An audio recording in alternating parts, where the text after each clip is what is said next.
Hey, this Pivot and Profit podcast is a follow up to part one, how to turn from pleasure in social media to the business world of problem solution that we've discussed. And what you have in front of you are 5 tactics, an infographic that I want to cover very quickly. These social conversion tactics move them from on the left side of the screen, where you see them in the social world, and moves them to the right side of the screen to problem solution. And let me walk through the 5 that we've outlined here. The top one there is discussion. And a discussion is really to incite, to get people interested in a topic, an area of interest, and really, what is the problem your product or service offers, solves, and what can you do to get people talking about that without just talking about your product?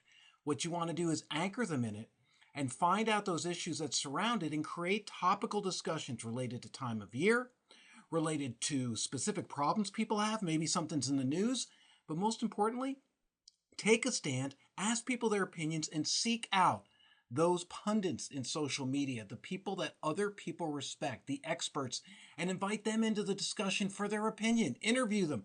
Make it about the audience, not you. But at the core is your product. So the discussion goes to your product, and at the end, as you can see, and in the blog post, we like to drive them to a webinar, somewhere where we summarize the findings. That gets them out of social media into our world, where we can then discuss problem solution with them and move them to the world of the customer. You could do a contest where people compete for a specific prize and they have to go out to their networks to get votes, to get likes, however you want to set up your contest criteria, and give them something related to your product or service. That way, when you're talking about the contest, you're always talking about your product or service. It's a great way to do it. And again, when they win, whoever wins, celebrate.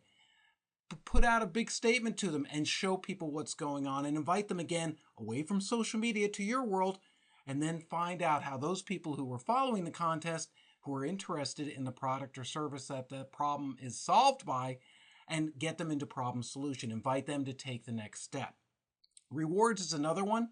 Instead of just virtual currency, you can use things like encouraging positive behavior to get points and discounts towards purchases.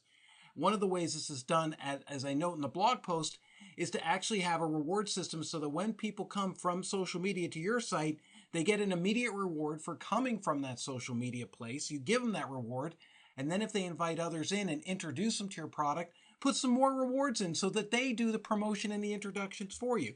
Check out the example I share below. Sweepstakes are much like contests. The difference is it's not a competition, it's random, it's luck. There's a drawing. So you want to be very careful because sweepstakes tend to draw people who aren't that interested. They're just playing the lottery. And if you drive them, again, just like a contest, do a big announcement, a webinar, and drive them to a place that they can then learn more about your product or service and identify some questions, the problem solution questions that will drive them from that participation into your world, into actually buying. Finally, vote and review. One of my favorite examples is what we did for the Momstown blog. They were starting out in social media, no following, went out and asked all the moms communities, what are your favorite mom sites? Vote here. We did the vote twice a day, the beginning and the end of the day. We didn't do an automatic vote, so people kept coming back and checking it, inviting their other friends who love that site too, and spread the word. And we got over 100,000 visitors and 32,000 email votes in 1 week, all driven by word of mouth, no lists, nothing to really promote it except one email to about 5,000 people. The vote review allows the audience to share their opinion, bring them into your world, build your email list, and from there, you can take them into problem solution. This is Declan, and I'm done with this social conversion tactics, taking them from the world of pleasure to the world of problem solution. I hope these 5 formulas help your efforts.